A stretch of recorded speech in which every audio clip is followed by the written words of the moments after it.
തന്റെ ഭക്തനെ രക്ഷിച്ച ഗുരുവായൂരപ്പന്റെ കഥ നിങ്ങൾക്കറിയാമോ? ഗുരുവായൂർ ക്ഷേത്രത്തിനടുത്ത് കൃഷ്ണഭക്തരായ ദമ്പതികൾ താമസിച്ചിരുന്നു. അവർക്ക് ഒരേ ഒരു മകനേ ഉണ്ടായിരുന്നുള്ളൂ. ആ അച്ഛനും അമ്മയും മകനും ദിവസവും മുടങ്ങാതെ ക്ഷേത്രത്തിലെത്തി ഗുരുവായൂരപ്പനെ തൊഴുമായിരുന്നു. ഗുരുവായൂരപ്പന് സർവ്വവും സമർപ്പിച്ച് ജീവിച്ചു. കാലങ്ങൾ കഴിയവേ അവരുടെ മകൻ നിഷ്ഠയോടെയും ഭക്തിയോടെയും വളർന്നു. അധികം വൈകാതെ മകന്റെ വിവാഹവും കഴിഞ്ഞു. ശേഷം അവർ കൂടുതൽ സമയം ഈശ്വര ഭജനുമായി കഴിഞ്ഞുകൂടി. കാലം കടന്നുപോകെ മകൻ ഒരു ആൺകുട്ടി ജനിച്ചു. കണ്ണൻ തന്നെ കൊച്ചുമകനായി വന്നത് എന്നവർ സന്തോഷിച്ചു. അവനെ ഗുരുവായൂരപ്പന്റെ തിരുമുമ്പിൽ ചോറ് കൊടുക്കുകയും അടിമ കിടത്തുകയും ചെയ്തു. മുത്തശ്ശി കൊച്ചുമകനെ മടിയിലിരുത്തി നാമം ജപിക്കുകയും കണ്ണന്റെ കഥകൾ പറഞ്ഞുകൊടുത്ത് വളർത്തി. അങ്ങനെ ഉണ്ണിക്ക് 10 വയസ്സായി. അവന് നാമം ജപിക്കാനും ഭഗവാനെ വണങ്ങുന്നതിനും താല്പര്യം കുറഞ്ഞു വന്നു. ഒരു ദിവസം തന്റെ കൊച്ചുമകനെ അടുത്ത് വിളിച്ച് മുത്തശ്ശി ചോദിച്ചു, മോനെ, നിനക്ക് മുത്തശ്ശിയോട് ഇഷ്ടമുണ്ടോ? അതെന്താ മുത്തശ്ശി അങ്ങനെ ചോദിച്ചത്? എനിക്ക് മുത്തശ്ശിയെ ഒരുപാട് ഇഷ്ടമാണ്, ഉണ്ണി മറുപടി പറഞ്ഞു.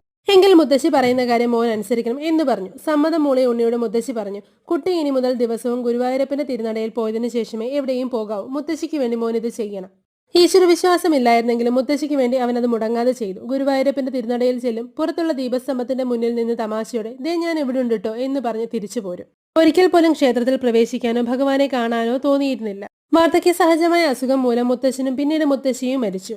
ഒരു ദിവസം ജോലിക്ക് പോകുന്ന സമയം അയാളുടെ വണ്ടി മറ്റൊരു വാഹനത്തിലിടിച്ച് വലിയൊരു അപകടം പറ്റി. ഗുരുതര പരിക്കോടെ ആശുപത്രിയിൽ പ്രവേശിച്ചു. വീട്ടുകാരോ കൂട്ടുകാരോ ആരും കൂടെയില്ലാതെ ഒന്ന് അനങ്ങാൻ പോലും വയ്യാതെ കിടക്കുമ്പോൾ, ദേ ഞാൻ ഇവിടെ ഉണ്ട് ട്ടോ എന്ന് മധുരം തുളുമ്പുന്ന സ്വരം. കണ്ണു തുറന്നു നോക്കിയപ്പോൾ ആരെയും കണ്ടില്ല. കണ്ണടച്ചപ്പോൾ വീണ്ടും, പേടിക്കണ്ട, ഞാൻ ഇവിടെ തന്നെ ഉണ്ട് എന്ന് കേട്ടു. ആരാണ് മറഞ്ഞിരുന്ന് സംസാരിക്കുക എന്ന് ചോദിച്ചപ്പോൾ പെട്ടെന്ന് മണികിലുക്കം പോലെ ഹൃദയം കവരുന്ന ഒരു പൊട്ടിച്ചിരി.